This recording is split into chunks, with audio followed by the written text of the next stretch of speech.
আলহামদুলিল্লাহি রাব্বিল আলামিন ওয়াসসালাতু ওয়াসসালামু আলা আশরাফিল আমবিয়াই ওয়াল মুরসালিন আম্মা বা'দ। তো গত সপ্তাহে তো আমাদের দর্স হয়নি, তার আগের সপ্তাহে যে আমাদের আলোচনা চলছিল, আলোচনার শেষে আমাদের কথা ছিল যে কোন কোন জিনিসের মধ্যে তাকলিদ করি, কোন কোন জিনিসের মধ্যে তাকলিদ করতে হয়। তাকলিদের উপরে এর আগে অনেক আলোচনা হয়ে গেছে। এখানে হযরত তিন ধরনের জিনিস বর্ণনা করেছেন, যে এই তিন ধরনের জিনিস যার মধ্যে তাকলিদ করা ছাড়া আর কোনো উপায় নেই, কোনো রাস্তা নেই। তার মধ্যে প্রথম হল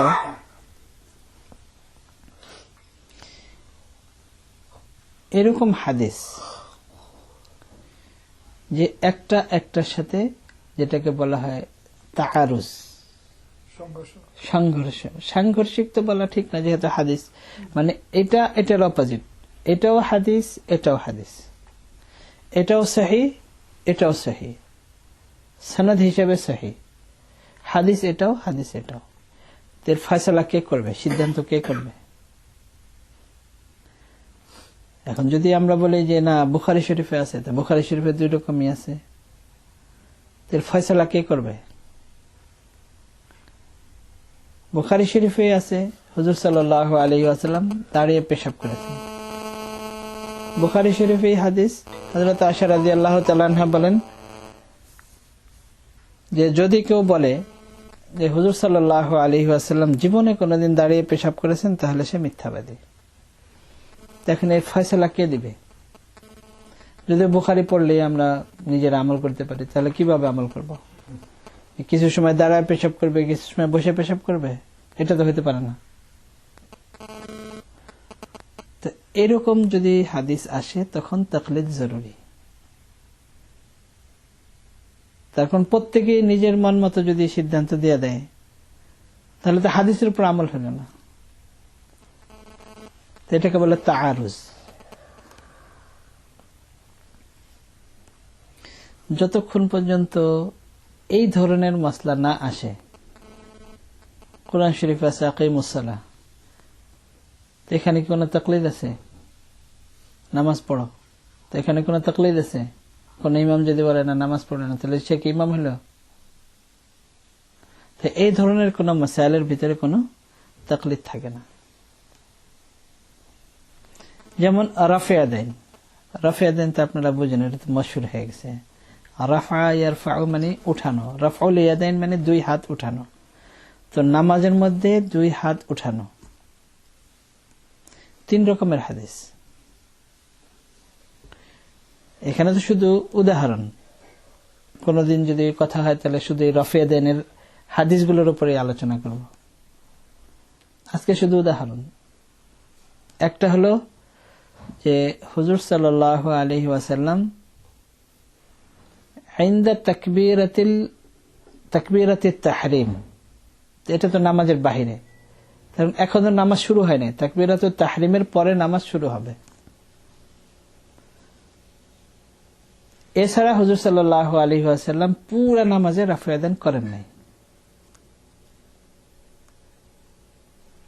হাদিস এবং সহিহ সনদ হিসেবে হাদিস, হুজুর সাল্লাল্লাহু আলাইহি ওয়াসাল্লাম রুকুতে যাওয়ার সময় এবং রুকু থেকে ওঠার সময় রাফে আদান করেছেন, সনদ হিসেবে সহিহ। হাদিস, হুজুর সাল্লাল্লাহু আলাইহি ওয়াসাল্লাম মানে প্রত্যেক জায়গায় ঝোঁকার সময় এবং ওঠার সময় রাফে আদান করেছেন। ইনদা কুল্লি খাফদিন ওয়া রাফইন, রুকুতে যাওয়ার সময়, রুকু থেকে ওঠার সময়, সিজদায় যাওয়ার সময়, সিজদা থেকে ওঠার সময়, আবার সিজদায় যাওয়ার সময়, অর্থাৎ যতবার ঝুঁকবেন যতবার উঠবেন প্রত্যেকবারই রাফে আদান। এখন তিন রকমের হাদিস, এখন এর সিদ্ধান্ত কে দিবে? যদি কেউ বলে আমরা হাদিস পড়ে নিজেরাই সিদ্ধান্ত দিব, তাহলে নিজে তো সিদ্ধান্ত দিলে তিন রকমের কিভাবে দিবে? তো এরকম মাসাইলের ভিতরে ইজতিহাদ করা ছাড়া আর কোনো পথ থাকে না। হ্যাঁ, যদি কেউ ইজতিহাদ না, মানে যদি কেউ তাকলিদ না করে, নিজে যদি কেউ ইজতিহাদ করতে যায় আর এলেম ছাড়া যদি করে তাহলে সে তো খাহেশের ইবাদত করবে। হাদিসের উপর আমল করা তো তার দ্বারা সম্ভব নয়। যদি বলে হাদিসের উপর আমল করবে, তাহলে একটার উপর করলে দুইটা হাদিস তো তার ছাড়তে হবে। এটা কোনো সিদ্ধান্ত হলো না। তো এই ধরনের মাসাইল যাদেরকে আল্লাহ তাআলা ইজতিহাদের যোগ্যতা দিয়েছেন এবং উম্মত যাদেরকে গ্রহণ করেছেন তাদের সিদ্ধান্তকেই মানতে হবে। হযরত ইমাম আবু হানিফা রাহমাতুল্লাহ আলাইহি, ইমাম মালিক রাহমাতুল্লাহ আলাইহি, ওনারা দুইজন হলো শুধু তাকবীরাতুত তাহরিমের সময় রাফউল ইয়াদাইন, আর পুরো নামাজে কোনো রাফউ ইয়াদাইন নাই। ইমাম শাফি রাহমাতুল্লাহ আলাইহি, ইমাম আহমদ বিন হাম্বল রাহমাতুল্লাহ আলাইহি রুকুতে যাওয়ার সময় এবং রুকু থেকে ওঠার সময় বলেন যে রাফউ ইয়াদাইন। ইনদা কুল্লি খাফদিন ওয়া রাফইন এর উপরে ওনারাও আমল করেন না। ইমাম শাফি রাহমাতুল্লাহ আলাইহির দলিল হলো এটা মনসুখ, আর ইমাম আবু হানিফা রাহমাতুল্লাহ আলাইহির দলিল হলো যেহেতু সনদ হিসেবে হাদিস সহিহ, তো ইনদা কুল্লি খাফদিন ওয়া রাফইন কি কারণে মনসুখ? তো যেই দলিলের দ্বারা ওটা মনসুখ, ওই দলিলের দ্বারাই এটাও মনসুখ, রুকুতে যাওয়ার সময় এবং রুকু থেকে ওঠার সময়। তার কারণ হয়তো এই দিক থেকে শুরু করতে হবে অথবা এই দিক থেকে শুরু করতে হবে। তো যদি এই দিক থেকে শুরু করতে হয় তাহলে ইনদা তাকবীরাতুত তাহরিম শুধু রাফউ ইয়াদাইন আছে আর বাকি দুটা মনসুখ। আর যদি এই দিক থেকে শুরু করতে হয় তাহলে ইনদা কুল্লি খাফদিন ওয়া রাফইন, অর্থাৎ প্রত্যেক জায়গায় ঝুঁকার সময় এবং ওঠার সময় রাফউ ইয়াদাইন আছে আর বাকি দুটা মনসুখ। এইভাবে মানতে হবে। মাঝখানে এটার উপর আমল আছে আর এই দুটা মনসুখ, এর দলিল কি? এর কোনো দলিল নাই। ইমাম শাফি রহমতুল্লাহ আলাইহির দলিল হলো যে সিগারে সাহাবা, মানে সাহাবাদের মধ্যে কিবারে সাহাবা, তো বড় বড় সাহাবী যারা, ওনারা যখন দুনিয়া থেকে চলে গেছেন তখন সিগারে সাহাবা যারা ছোট ছোট সাহাবী, তারাই শেষ বয়সে কিবারে সাহাবা হয়ে গেছেন, মানে বড় বড় সাহাবা। তো সিগারে সাহাবা যারা শেষ বয়সে কিবারে সাহাবা হয়ে গেছেন তাদের আমল ছিল রাফউ ইয়াদাইন, রুকুতে যাওয়ার সময় এবং রুকু থেকে ওঠার সময়। এই কারণে এটার উপর আমল হবে আর বাকি দুটা মনসুখ। ইমাম আবু হানিফা রাহমাতুল্লাহ আলাইহির দলিল হলো যে রাসূলুল্লাহ সাল্লাল্লাহু আলাইহি ওয়াসাল্লাম জীবিত থাকা অবস্থায় হযরত আবু বকর রাদিয়াল্লাহু তাআলা আনহু 17 ওয়াক্ত নামাজ পড়াইছেন হুজুর সাল্লাল্লাহু আলাইহি ওয়াসাল্লামের থাকা অবস্থায়, এবং হুজুর সাল্লাল্লাহু আলাইহি ওয়াসাল্লামের দুনিয়া থেকে চলে যাওয়ার পরে হযরত আবু বকর রাদিয়াল্লাহু তাআলা আনহু আমিরুল মুমিনিন ছিলেন। এই 17 ওয়াক্ত এবং এর পরে রাফউ ইয়াদাইন করেন নাই। হযরত ওমর রাদিয়াল্লাহু তাআলা আনহু করেন নাই, হযরত উসমান রাদিয়াল্লাহু তাআলা আনহু করেন নাই, হযরত আলী রাদিয়াল্লাহু তাআলা আনহু করেন নাই। তো একাধারে প্রায় 30 বছরের কাছাকাছি খুলাফায়ে রাশিদিন রাফউ ইয়াদাইন করেন নাই। আর তাদের থেকে মুত্তাবিয়ে সুন্নাত, আর হুজুর সাল্লাল্লাহু আলাইহি ওয়াসাল্লাম এখনো জীবিত। এমন অবস্থায় হযরত আবু বকর রাদিয়াল্লাহু তাআলা আনহু হুজুর সাল্লাল্লাহু আলাইহি ওয়াসাল্লামের মুসাল্লায় নামাজ পড়াচ্ছেন, যে হুজুর এখনো জীবিত, হুজুর সাল্লাল্লাহু আলাইহি ওয়াসাল্লাম থাকা অবস্থায় হুজুর সাল্লাল্লাহু আলাইহি ওয়াসাল্লামের জায়নামাজে নামাজ পড়াচ্ছেন হযরত আবু বকর রাদিয়াল্লাহু তাআলা, রাফউ ইয়াদাইন করেন নাই।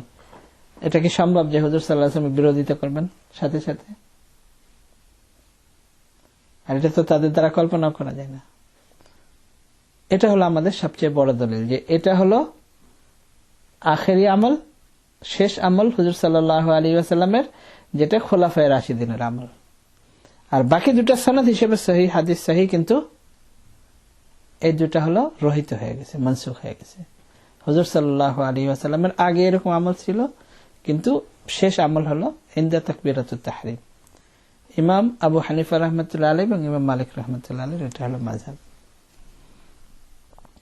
এর আগে যে আমরা আলোচনা করেছি যে এখন কেউ যদি বলে যে না আমরা নতুন করে ইজতিহাদ করব, কোনো ইমামকে মানব না, তো ইমাম শাফি রাহমাতুল্লাহ আলাইহির নজদিক হলো ইমাম শাফি রাহমাতুল্লাহ আলাইহির মাযহাবে রুকুতে যাওয়ার সময়, রুকু থেকে ওঠার সময়। এবং উম্মত ইমাম আহমদ ইবনে হাম্বল রাহমাতুল্লাহ আলাইহি, দুই ইমামের এটা হলো মাযহাব, এবং উম্মত এটাকে গ্রহণ করে নিছেন। ইনদা তাকবীরাতুত তাহরিম ইমাম মালিক রাহমাতুল্লাহ আলাইহি, ইমাম আবু হানিফা রাহমাতুল্লাহ আলাইহির মাযহাব, উম্মত এটাকে গ্রহণ করে নিছে। তো এখন নতুন যদি কেউ ইজতিহাদ করে, যদি বলে যে না আমি কোনো মাযহাব ফলো করব না, তো এছাড়া তৃতীয় কোনটা করবে? ইনদা করলে খাফদিন ওয়া রাফিআন করবে। তো যদি এটার উপর করে, তো এটা তো ইমাম আবু হানিফা রাহমাতুল্লাহ আলাইহি, ইমাম মালিক রাহমাতুল্লাহ আলাইহির নজদিকও মানসুখ, রহিত। ইমাম শাফি রাহমাতুল্লাহ আলাইহি, ইমাম আহমদ ইবনে হাম্বল রাহমাতুল্লাহ আলাইহির মাযহাবেও রহিত।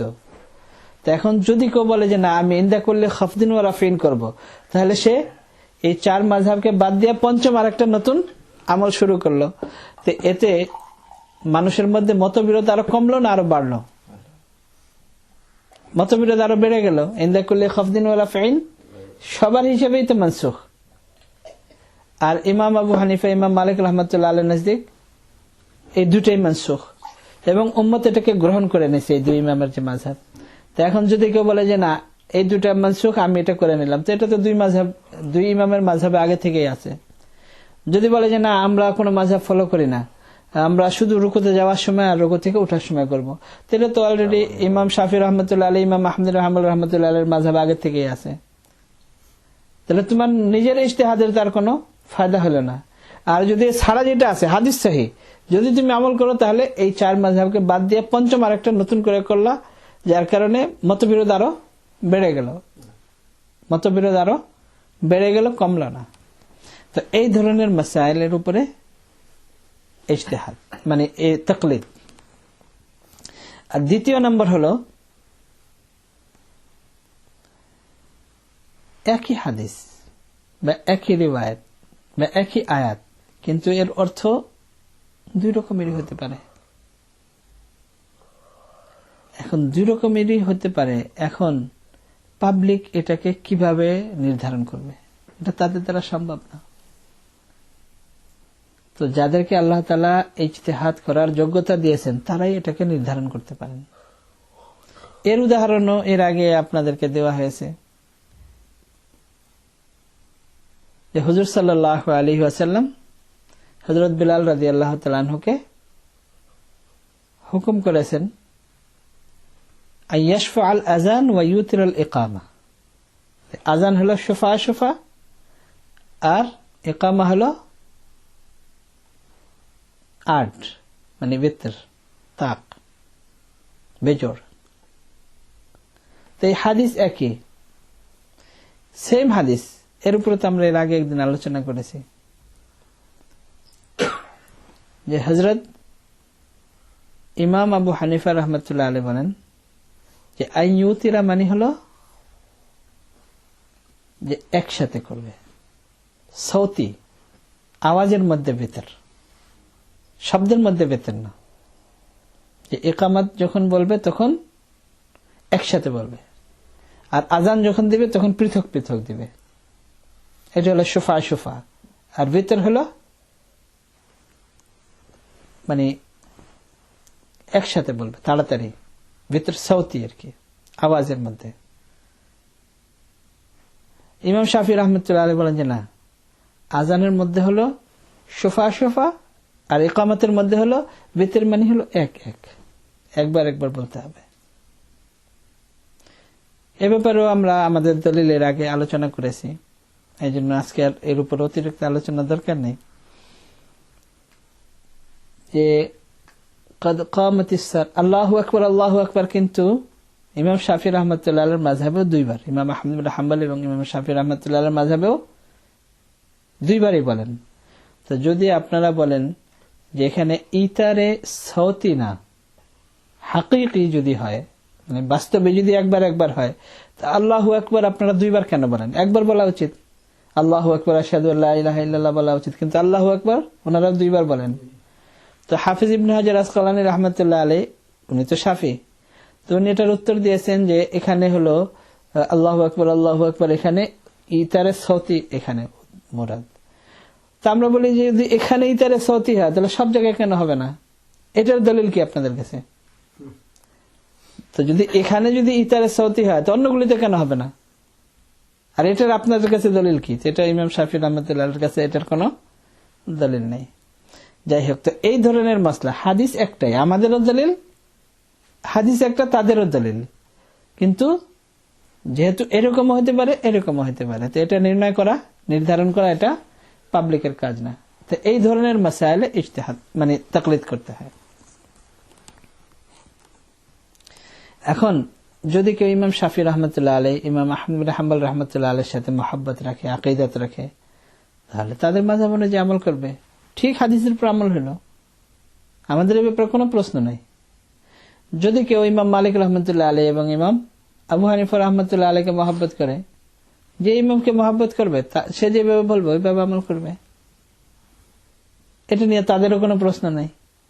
হ্যাঁ, প্রশ্ন কখন আসবে? যখন আমরা নিজের মাযহাবকে সাবিত করতে যাব, প্রমাণ করতে যাব, তখন আমরা আমাদের দলিল পেশ করব, তারা তাদের দলিল পেশ করবে। কিন্তু তারাও মনে করবে যে এই মাযহাব ঠিক আছে, আমরাও মনে করব যে এই মাযহাব ঠিক আছে, এটা নিয়ে আমাদের কোনো মতবিরোধ নেই। তো এই ধরনের মাসাইলে তাকলিদ, এটা হলো নাম্বার 2। আর তৃতীয় হলো কোরআনে কারীমের এবং হাদিসের, বরং অধিকাংশ কোরআনে কারীমের মধ্যে, পুরা কোরআনে কারীম মাত্র 500 আয়াত এরকম যেগুলোর মধ্যে আহকাম, বিভিন্ন মাসাইল, আদেশ নিষেধ। আর বাকি পুরা কোরআন এটা হলো নসিহাত, পূর্ববর্তী উম্মতের আমল, মানে নসিহাত, যে তারা এরকম করেছে, তোমরা যদি এরকম করো তোমাদের এরকম পরিণাম হবে। তো এই ধরনের যে পুরা কোরআনে কারীমের মধ্যে, এগুলো যে কেউ পড়তে পারে, বুঝতে পারে, এটা নিয়ে কোনো মাসলা নেই। কিন্তু যে আহকামের যে মাসাইল আছে এবং এই ধরনের যে সমস্ত আয়াত এবং হাদিস আছে, যেগুলো সবার দ্বারা বোঝা সম্ভব নয়, ডিপলি যেখানে চিন্তা করতে হয় এবং মাসাইল বের করতে হয়, এটা সবার দ্বারা সম্ভব নয়। আর এটা তো আমরা নিজেরাও বুঝি, যে যারা পানিতে ডুব দেয়, যারা, এদেরকে কি বলে? সুইমার বলে, কি বলে? ডুবুরি। যারা পানিতে ডুব দেয় যারা, তো এখন সবাই কি পারবে? সবার দ্বারা কি এটা সম্ভব? আমাদের মতো যারা, আমরা তো পানি দেখলে ভয় পাবো, মানে সমুদ্রের মধ্যে গেলে পানি দেখলে ভয় পাবো, কিন্তু দেখা গেছে যে মানুষ ওই সমুদ্রের নিচে চলে যায়, এটা তো সবার দ্বারা সম্ভব না। তো এই ধরনের যে সমস্ত আয়াত এবং হাদিস, এগুলো সবার দ্বারা সম্ভব না,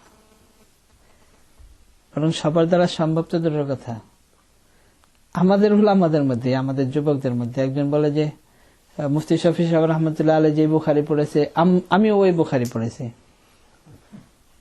তাই আমি বললাম যে হ্যাঁ, পার্থক্য হলো এতটুকু, যে মুফতি শফি সাহেব রহমতুল্লাহ আলাইহি যে কোরআন শরীফ পড়ছেন, উনি কোরআন শরীফ পড়ার পরে 8 ভলিউম তাফসীর লিখেছেন, মারিফুল কোরআন। আর আমিও ওই একই বুখারী পড়েছি, আমিও একই কোরআন পড়েছি, কিন্তু আমি তো কোরআনে কারীমের তরজমা শুরু থেকে শেষ পর্যন্ত শুধু অনুবাদ করার আমার যোগ্যতা নেই। তো পড়ার মধ্যে পার্থক্য হলো এতটুকু। তো এই ধরনের যে সমস্ত জিনিস ডিপলি, এখন যদি বলে না হাদিসে আছে, কোরআনে আছে, আছে তো অবশ্যই, কিন্তু সবার দ্বারা বের করা সম্ভব না। তো এইরকম 3 ধরনের যে মাসাইল আছে, 3 ধরনের যে আয়াত এবং হাদিস আছে, শুধু এই সমস্ত মাসাইলের মধ্যে তাকলিদ। এছাড়া এর আগেও আলোচনা করা হয়েছে এবং হযরত বয়ানের মধ্যে বলেছেন যে 80% বেশি কোরআন এবং হাদিস এবং মাসাইল এমন যে যার মধ্যে কেউ কারো তাকলিদ করে না, এবং 4 মাযহাবের মধ্যেও এটা নিয়ে কোনো মতবিরোধ নেই, মানে সবাই একমত। হ্যাঁ, পার্থক্য হয় কখন? এখন কেউ যদি হানাফি আলিম হয়, হানাফি ইমাম হয়, তো সে যখন মাসাইল লিখবে বা কোনো কিতাব লিখবে, তো তখন কি সেই 20%-এর উপরে কিতাব লিখবে? সে তো পুরা শুরু থেকে, ওযু থেকে নিয়ে একেবারে জানাজা পর্যন্ত সবকিছু লিখবে, মিরাজ কিভাবে তাকসিম করতে হয় সবকিছু লিখবে। তো সে তো শুরু থেকে শেষ পর্যন্ত সবকিছু লিখবে, কিন্তু এই সবকিছুর মধ্যে কি মতবিরোধ? মানে সে তো একেবারে মাসাইল সবকিছু লিখবে, কিন্তু যেগুলোর মধ্যে মতবিরোধ এগুলোর পার্সেন্টেজ হলো 20%-এরও কম। ঠিক ইমাম শাফি রহমতুল্লাহ আলাইহির মাযহাবেও কেউ যদি শাফি হয়, ইমাম নববী রহমতুল্লাহ আলাইহি আত-তাহজিব লিখেছেন, অনেক বিশাল, আমাদের যেরকম ফতোয়া শামী ওরকম ইমাম নববী রহমতুল্লাহ আলাইহির কিতাব শাফি মাযহাবের। তো এখন উনি কি যে সমস্ত মাসাইল শুধু মতবিরোধ এই মাসাইল গুলো লিখবেন? উনি তো একেবারে শুরু থেকে ওযু থেকে নিয়ে সব মাসাইল লিখবেন। যেমন আল মুদাওয়ানাতুল কুবরা মালিকি মাযহাবের কিতাব, তো উনি যখন লিখবেন ইবনে রশদ মালিকের কিতাব বিদায়াতুল মুজতাহিদ, তো মাসাইল যখন লিখবেন তখন তো শুরু থেকে শেষ পর্যন্ত সব লিখবেন। কিন্তু এর অর্থ এই না যে শুরু থেকে একেবারে শেষ পর্যন্ত সবকিছুর মধ্যেই মতবিরোধ, এরকম না। তো এই 3 ধরনের মাসাইল যার মধ্যে তাকলিদ করা জরুরি। আর এই ধরনের নতুন নতুন অনেক মাসাইল আসে, তো এগুলোতে মনে করেন সবার দ্বারা তো সম্ভব না। কেউ যদি বলে যে না কোরআন হাদিস আছে আমি পড়ে বের করব, ঠিক আছে বের করো। এই যে এখন যে নতুন নতুন যে সমস্ত মাসাইল আসে, মনে করেন টেস্ট টিউব বেবির মাসলা, এর আগেও একদিন আমরা আলোচনা করেছি। টেস্ট টিউব বেবিতে এখন আপনারাও জানেন কি ছবি করে রাখে যে তুমি কার সন্তান নিতে চাও, মহিলা যে চয়েস করবে যে আমি এর সন্তান নিতে চাই। এখন এদের হুকুম কি হবে, মানে এই সন্তান যে হবে এই সন্তান কার সন্তান হবে, মানে এই সন্তান মানে কার দিকে নিসবত করা হবে, তার বাপকে, সে কি হারাম সন্তান হবে নাকি তার বংশ সাবেত হবে, তারপরে এই মারা গেলে এর মিরাজ কি হবে, তাকসিম কিভাবে হবে। তো এই যে সমস্ত মাসাইল এগুলো কি মনে করেন পাবলিকের দ্বারা সম্ভব? তো এই ধরনের যে সমস্ত মাসাইল, এই সমস্ত মাসাইলে হলো কোন এক বিশেষ মাযহাবকে যদি ফলো না করে তাহলে মানুষ সঠিক পথে চলা তার দ্বারা সম্ভব হবে না। এরপর হযরত এখানে শাহ ওয়ালিউল্লাহ মুহাদ্দিস দেহলভী রহমতুল্লাহ আলাইহি হুজ্জাতুল্লাহিল বালিগার ভিতরে যে মাযহাব ফলো করা জরুরি এর উপরে বিশেষ কিছু খাস খাস কথা তিনি লিখেছেন। হযরত এটা খুব সুন্দরভাবে এর ব্যাখ্যা করেছেন। সংক্ষিপ্তভাবে হযরত এখানে কয়েকটা পয়েন্ট দিয়েছেন যে মাযহাব ফলো করা কেন জরুরি। শাহ ওয়ালিউল্লাহ মুহাদ্দিস দেহলভী রহমতুল্লাহ আলাইহি বলেন এই জন্য জরুরি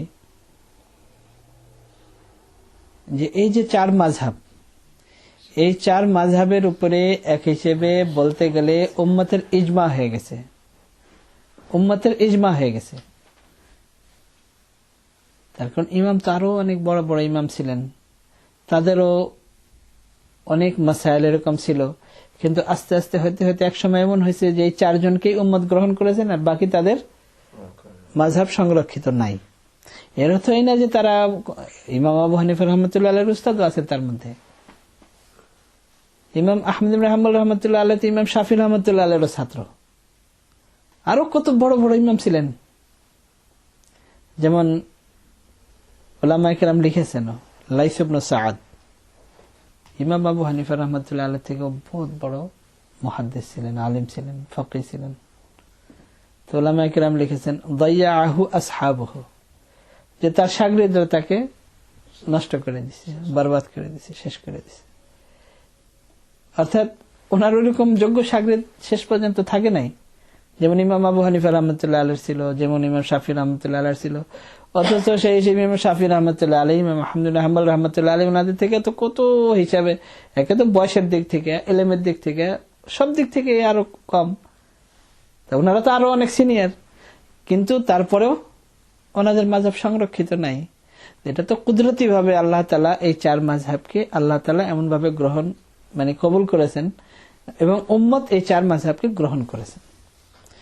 এর অর্থ হলো যে এর উপরে উম্মতের ইজমা হয়ে গেছে যে 4 মাযহাবকে ফলো করতে হবে। এখানে শাহ ওয়ালিউল্লাহ মুহাদ্দিস দেহলভী রহমতুল্লাহ আলাইহি খুবই সুন্দর কথা বলেছেন যে এই যে 4 মাযহাব এটাকে মানা এই জন্য জরুরি, যদি এরকম না হয় তাহলে আসলাফের থেকে মানুষের সম্পর্ক, সালাফে সালেহিনদের থেকে মানুষের সম্পর্ক ছিন্ন হয়ে যাবে। যার যার মতো যে যুগে যে আসবে যার যার মতো ইজতিহাদ শুরু করবে। তো সাহাবাদের যেমন তাবেঈন যারা, তারা সাহাবাদের উপর এতেমাদ করেছে, বিশ্বাস করেছে। মানে সাহাবা যারা, মানে তাবেঈন যারা সাহাবাদের ছাত্র, তো তাবেঈন সাহাবায়ে কেরামের উপর এতেমাদ করেছেন যে উনি আমার উস্তাদ, উনি আমার মুরব্বী, এইভাবে উনি বলেছেন, আমার এইভাবে আমল করতে হবে। নিজের যাই বুঝে আসুক না আসুক, আমার এইভাবে আমল করতে হবে। তবে তাবেঈন যারা, তারা তাবেঈনদের উপর এইভাবে বিশ্বাস করেছেন, এতেমাদ করেছেন যে ওনারা আমাদের উস্তাদ, ওনারা যেভাবে বলেছেন এইভাবে আমল করতে হবে। এইভাবে চলে আসতে আসতে আসতে আসতে যুগ যুগ ধরে এইভাবে চলে আসছে। যার কারণে একটা তো যদি এই সিলসিলা যদি না থাকতো এরকম, তাহলে সবাই নিজের মন মতো যার যেরকম কোরআন বুঝে আসে, যার যেরকম হাদিস বুঝে আসে সেইভাবে আমল করত। তো ওই যে সালাফে সালেহিন সাহাবাদের থেকে যে একটা কানেকশন চলে আসছে, ওই কানেকশন তখন কাট অফ হয়ে যেত, ছিন্ন হয়ে যেত। তার কারণ সবাই তো নিজের হিসাবে চিন্তা করত, কোরআন আমার এরকম বুঝে আসছে, যেরকম আমরা এখন ফতোয়া দেওয়া শুরু করেছি অনেক আলেমরা। হুজুর সাল্লাল্লাহু আলাইহি ওয়াসাল্লামের যুগ ছিল সেই উটের যুগ, ঘোড়ার যুগ, গাধার যুগ। ওই সময় রকেট ছিল না, ওই সময় হাওয়াই জাহাজ ছিল না, এত কিছু ছিল না, টেকনোলজি ছিল না। এখন আমাদের টেকনোলজির যুগ। এখন আমাদের এগুলো ফলো করা কি আমাদের জরুরি? এখন দুনিয়ার যে কোনো জায়গায় চাঁদ দেখলে সারা দুনিয়া খবর হয়ে যায়। তো সারা দুনিয়া যখন খবর হয়ে যায়, তো কোরআন শরীফের ওই সমস্ত আয়াত আর ওই সমস্ত হাদিস, সুমুলি রুয়াতি, ওয়াফতিরুল রুয়াতি, সে বুখারী শরীফে থাক, মুসলিম শরীফে থাক, এগুলো ফলো করা কি আমাদের জন্য এখনো জরুরি? তো এরকম যুগে যুগে যার একটু মনে করেন ব্রেন ভালো, আসলে গুমরাহ তারাই হয় যারা খুব ব্রেনই হয়। একটা কথা মনে পড়লো, খুব ভালো কথা মনে পড়ছে। আমাদের খাস উস্তাদ হযরত আল্লামা আব্দুর রশিদ নোমানী রাহমাতুল্লাহ আলাইহি, উনি ভারতবর্ষের বহুত মশহুর মুহাদ্দিস ছিলেন, বিশেষ করে আসমাউর রিজাল এবং সনদের উপরে, ইসলামী ইতিহাসের উপরে এরকম আলেম আমাদের নজরে আর দ্বিতীয় জন আমরা দেখি না। মানে খুবই গভীর জ্ঞানের অধিকারী ছিলেন। মাওলানা সৈয়দ আবুল হাসান আলী নদভী সাহেব রাহমাতুল্লাহ আলাইহি, ওনারা সাথী, একসাথে পড়ালেখা করেছেন। ওনাদের উস্তাদ হলেন হযরত মাওলানা হায়দার হাসান খান টঙ্কি, দুইজনেরই। আর মাওলানা হায়দার হাসান খান টঙ্কি রাহমাতুল্লাহ আলাইহি, ওনার ভাতিজা হলো মুফতি ওয়ালি হাসান খান টঙ্কি, যিনি মুফতি আজম পাকিস্তান ছিলেন, মুফতি তকি উসমানী সাহেব, রফি উসমানী সাহেব ওনাদের উস্তাদ, আমাদের উস্তাদ। মানে ওনার শেষ জমানায় আমরা ওনার ছাত্র। তো আল্লামা আব্দুর রশিদ নোমানী সাহেব রাহমাতুল্লাহ আলাইহি মাওলানা ইলিয়াস সাহেব রাহমাতুল্লাহ আলাইহির খিদমতেও 3 বছর ছিলেন নিজামুদ্দিনে। এবং ওই জমানায় তখন যুবক, 23-24 বছর বয়স, তখন উনি লুগাতুল কোরআন লিখেছেন 6 ভলিউম, মানে কোরআনের ডিকশনারি লিখেছেন, কোরআনের যে সমস্ত শব্দ আছে এগুলো। ওই সময় অল্প বয়স ছিল, 23-24 বছর বয়স তখন। ওই জমানায় মাওলানা ইলিয়াস সাহেব রাহমাতুল্লাহ আলাইহির খিদমতে ছিলেন 3 বছর। এবং খুব, মানে আমরা তো ওনার শেষ বয়সে দেখেছি, তা আমাদেরকে বলতেন যে এখন বয়স হয়ে গেছে, বুড়া হয়ে গেছে, 200 পৃষ্ঠার বেশি আর ডেলি পড়তে পারি না।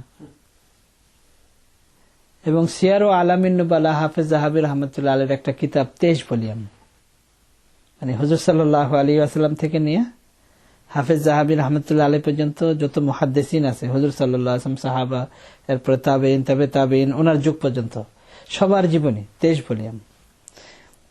তো এই কিতাবটা তখনও ছাপে নাই। তা আল্লামা আব্দুর রশিদ নোমানী সাহেব রাহমাতুল্লাহ আলাইহি বলেন যে এই কিতাবের তো আমরা, মানে মাখতুত যেটা হাতে লেখা, আমরা ওই হাতে লেখা কপি দেখেছি, কিন্তু আমার ওইরকম পড়ার সুযোগ হয়নি যেহেতু এটা ছাপে নাই। তো এই কিতাব যখন প্রথম ছেপে আসে 23 ভলিউম, তো এত খুশি হয়েছেন, তো উনি এটা কয়েকদিনের ভিতরে পড়ে শেষ করে ফেলছেন 23 ভলিউম। তা আমরা যখন পড়তাম, আমরা তো ওই সময় মুফতি কোর্স করে হাদিসের উপর রিসার্চ স্পেশালিটির কোর্স করতেছি। তো তারিখে বাগদাদ, তারপরে এই সমস্ত কিতাব আমরা যখন পড়ি, তা আমাদেরকে বলেন তোমরা এখন তাখাসুসে পড়ার সময়, এখন তোমরা তারিখে বাগদাদ মোতালা করো, 14 ভলিউম তারিখে বাগদাদ। বলে আমি তো এটা যখন মিশকাত শরীফ পড়ি তখন আমি 14 ভলিউম পড়ে শেষ করে ফেলছি। এই ধরনের এলমি মানুষ। তো আমাদেরকে খুব আদর করতেন, ছাত্রদেরকে খুব ফ্রি, খুব আদর করতেন, ছেলের মতো।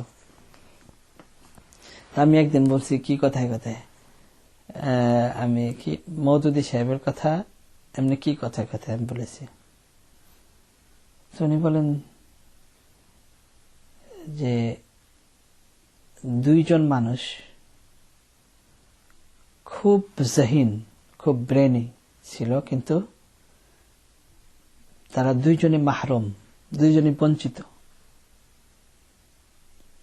একজন হলো মৌলানা আবুল কালাম আজাদ রাহমাতুল্লাহি আলাইহি, যিনি অবিভক্ত ভারতের শিক্ষামন্ত্রী ছিলেন, একেবারে যখন প্রথম শিক্ষামন্ত্রী, কংগ্রেসের প্রেসিডেন্ট ছিলেন।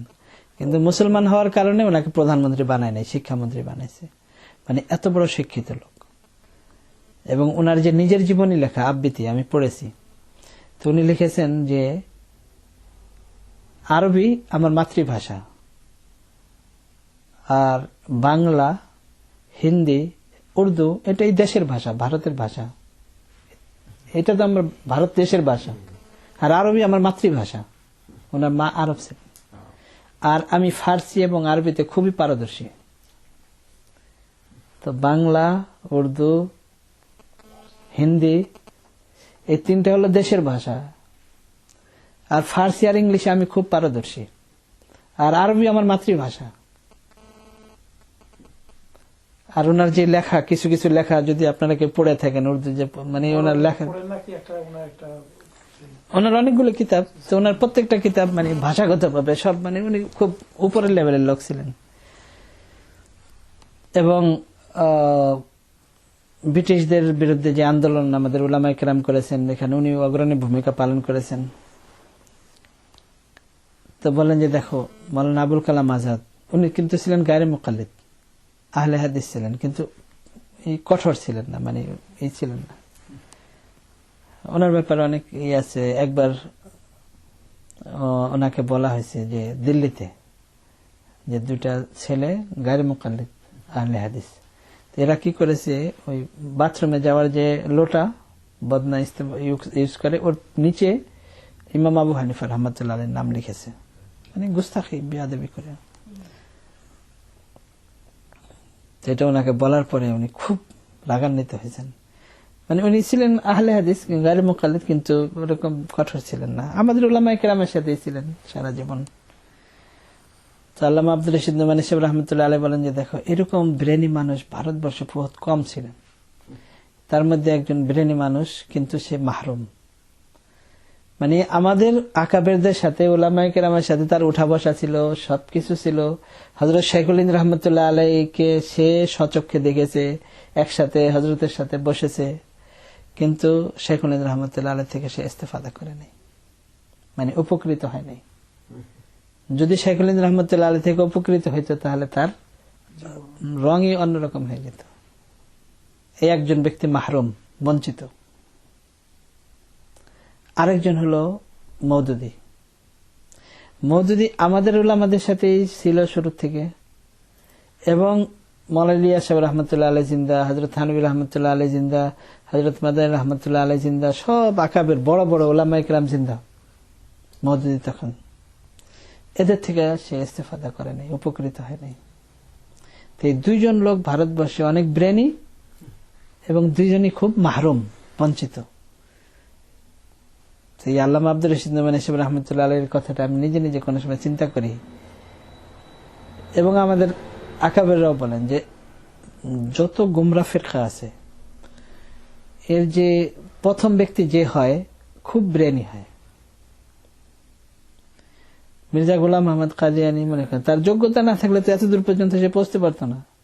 তো ব্রেন আছে, কিন্তু সঠিক উস্তাদের কাছে, সঠিক উলামায়ে কেরামের কাছে ইস্তেফাদা না করার কারণে, উপকৃত না হওয়ার কারণে গুমরাহ হয়ে গেছে। তো হযরত বলেন যে এরা 2 জন খুবই ব্রেনি মানুষ, মওলানা আবুল কালাম আজাদ এবং মওদুদী, কিন্তু 2 জনই মাহরুম। যাই হোক, আমার বলার উদ্দেশ্য হলো যে যারাই মনে করেন বিভিন্ন লাইনে চলে যায় সোজা পথের থেকে, তারা অনেক ব্রেনি হয়। তখন যার ব্রেনই নাই, যে কোরআন হাদিস একেবারে বুঝতেই পারবে না, সে তার তো গুমরা হওয়ার সম্ভাবনা কম। এর অর্থ এই না যে তার ব্রেন নাই বা তার এলেম নাই বা সে বুঝে না, কিন্তু এলেম থাকা ভিন্ন জিনিস আর এলেমে নাফে থাকা ভিন্ন জিনিস। এরকম এলেম যে এলেমের দ্বারা তার নিজের উপকার হয় এবং উম্মতের উপকার হয়, এরকম এলেম, এটা ভিন্ন জিনিস। তো এখন যদি যুগে যুগে এরকম বড় বড় আলেম এসে যদি যার যার এই মনে করেন চার মাযহাবকে যদি ফলো না করত, তো মনে করেন এই চার মাযহাবের ভিতরে যে এত বড় বড় ইমাম হাফিজ ইবনে হাজার আসকালানী রাহমাতুল্লাহ আলাইহির মতো লোক, যাকে বলা হাফিজুদ দুনিয়া, তো এরকম এত বড় লোক যদি শাফি মাযহাবের যদি উনি না হইতেন, তাহলে উনি কি করতেন? মানে উনি নিজে থেকে এক কিছু করতেন, কিন্তু ইমাম শাফি রহমতুল্লাহ আলাইহির মাযহাবকে ফলো করার কারণে উনি যা কিছু করেছেন ওই কানেকশন হলো ইমাম শাফি রহমতুল্লাহ আলাইহির সাথে। আর ইমাম শাফি রহমতুল্লাহ 200 হিজরির লোক, মানে তাবেঈনদের শাগরিদ, তো ওই যে কানেকশন। ইমাম মুহাম্মদ রহমতুল্লাহ আলাইহি মনে করেন এত বড় মানুষ, ইমাম শাফি রহমতুল্লাহ আলাইহি বলেন যে আমার জীবনে আমি কোনো মোটা মানুষকে এত ব্রেনই দেখিনি আমার জীবনে। ইমাম শাফি রহমতুল্লাহ আলাইহি বলেন, ইমাম শাফি রহমতুল্লাহ আলাইহি তো এমন ব্যক্তি যে উনি 17 বছর শুধু বেদুইনদের কাছে, আরবের বেদুইনদের কাছে ছিলেন 17 বছর, যে কোরআনের আসল শব্দ যেই ভাষায় নাজিল হয়েছে ওই শব্দ শেখার জন্য, আরবি শেখার জন্য। এবং ইমাম শাফি রহমতুল্লাহ শুধু ফিকার ইমাম তা না, হাদিসেরও ইমাম। শুধু হাদিসের ইমাম তা না, ইমাম শাফি রহমতুল্লাহ আলাইহি একজন এত বড় সাহিত্যিক, এত বড় কবি, যে যার উদাহরণ খুব কম আছে, এত বড় ইমাম। আর ইমাম শাফি রহমতুল্লাহ আলাইহি বলেন যে আমার জীবনে আমি এত ব্রেনি মানুষ দেখিনি। এবং ইমাম শাফি রহমতুল্লাহ আলাইহি বলেন যে ইমাম মুহাম্মদ রহমতুল্লাহ আলাইহি যখন কথা বলেন, তখন আমার মনে হয় যে কোরআন উনার ভাষায় নাজিল হয়েছে। তো মনে করেন যদি ইমাম আবু হানিফা রহমতুল্লাহ আলাইহির মাযহাবের উপরে যদি না হইতেন, তো ইমাম মুহাম্মদ রহমতুল্লাহ আলাইহি কি করতেন? উনিও তো এরকম একটা মাযহাব চালাতেন। তো এরকম মাযহাব তো তখন হাজার হাজার লক্ষ লক্ষ মাযহাব হয়ে যেত। তো এই চার মাযহাবের উপরে ইজমা হয়ে যাওয়া উম্মতের, এটা আসলাফের সাথে, সাহাবাদের সাথে একটা কানেকশন বাকি আছে। আর যদি এরকম না হইতো, যেরকম আমি বললাম যে যার যার মাযহাব, যেরকম মনে করেন মওদুদী সাহেবের কথা, মানে সে ওই চার মাযহাবকে বাদ দিয়ে নিজের একটা নতুন কিছু শুরু করেছেন। আর এর উপরে আপনারা যারা পড়েছেন মওদুদী সাহেবের আকীদা সম্পর্কে বা তার লেখনী সম্পর্কে, আর যদি তার লেখনী পড়ে নাও আপনারা বুঝতে পারেন, কিন্তু এর উপর আমাদের ওলামায়ে কেরাম যে লিখেছেন, হযরত মাওলানা তাহের সাহেব রহমতুল্লাহ আলাইহি ছিলেন কলকাতায় হযরত মাদানী রহমতুল্লাহ আলাইহির খলিফা, এবং খুব বড় শাইখুল হাদিসও ছিলেন কলকাতা আলিয়া মাদ্রাসায় প্রায় 30-35 বছর। ওনার নিজেরও মাদ্রাসা দমদম এয়ারপোর্টের সাথে, মাদানীনগর ওনার মাদ্রাসা। এবং ওনার যে লেখনী, মানে আমাদের সাথে সবসময় উর্দু বলতেন। মানে সবচেয়ে আশ্চর্য লাগে, ওনার আসল বাড়ি হলো আসাম, আসল বাড়ি হলো আসাম, আমাদের সাথে বলতেন সবসময় উর্দু দেখা হলে। আচ্ছা, যদি আবার ওই কলকাতারই কোনো লোক হতো, তাদের সাথে একেবারে শুদ্ধ কলকাতার ভাষা বলতেন। আবার ওনার ছেলেদের সাথে পুরো আসামের ভাষা বলতেন, সিলেটিদের মতো। আমাদের সাথে উর্দু বলতেন।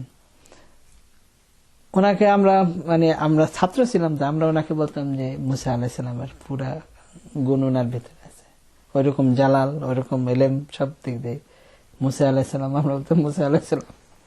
যাই হোক, তো ওনার যে লেখনী, ওনার যে তফসির, ওনার তফসির পড়ে অনেক হিন্দু মুসলমান হয়ে গেছে। এবং ওনার লেখা পড়লে আমার মনে হয় মেট্রিক পাস ছেলেরাও বুঝবে না ওনার লেখা, এরকম উচ্চাঙ্গের ভাষা। এতে আপনারা অনুমান করতে পারবেন উনি নাম, মানে ইসলামের যে 5টা ভিত্তি, এর উপর উনি একটা কিতাব লিখেছেন, বাংলায় বই লিখেছেন, এক ভলিউম। ওটার নাম হলো প্রেমের 5 অধ্যায়। মানে ঈমান, নামাজ, রোজা, হজ, যাকাত, এই যে ইসলামের যে 5টা, বুনিয়াল ইসলাম ওয়ালা খামসিন, ইসলামের 5টা ভিত্তি, তো এটার উপরে একটা কিতাব লিখেছেন, ওটার নাম হলো প্রেমের 5 অধ্যায়। তো হেডিং এর দ্বারা বুঝেন যে ওনার ভাষা কিরকম হবে। তো উনি একটা কিতাব লিখেছেন, ওনার কিতাবের নাম হলো ইসলামের নামে একটি নতুন ধর্ম। মওদুদী সাহেবের সম্পর্কে উনি লিখেছেন ইসলামের নামে একটি নতুন ধর্ম। তাদের কোরআনের নাম তাফহিমুল কোরআন, জামাতের নাম জামাত ইসলামী। মানে তাদের সব কিছু অন্যান্য মুসলমানদের থেকে ভিন্ন।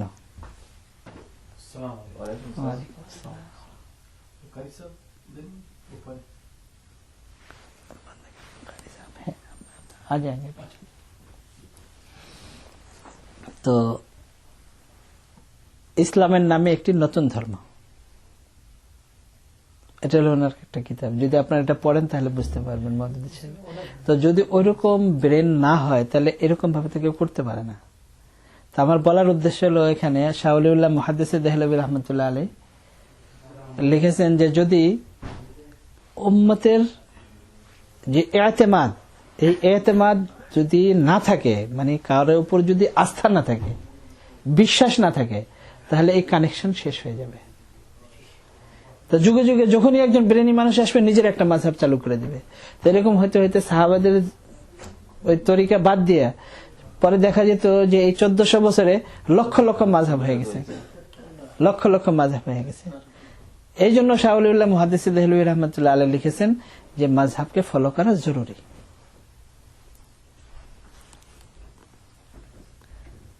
মানে বিশেষ কোন এক মাযহাবকে ফলো করা এই জন্য জরুরি। এছাড়া আরো একটা কারণ শাহ ওলিউল্লাহ মুহাদ্দিস দেহলভী রহমতুল্লাহ আলাইহি লিখেছেন, রাসূলুল্লাহ সাল্লাল্লাহু আলাইহি ওয়াসাল্লাম ইরশাদ করেছেন, মিশকাতের মধ্যে হাদিসের নাম্বার হলো 74, বাবুল ইতিসাম বিল কিতাব ওয়াস সুন্নাহ, যে কিতাব এবং সুন্নাহ অর্থাৎ কোরআন এবং সুন্নাহকে তোমরা আঁকড়ে ধরো।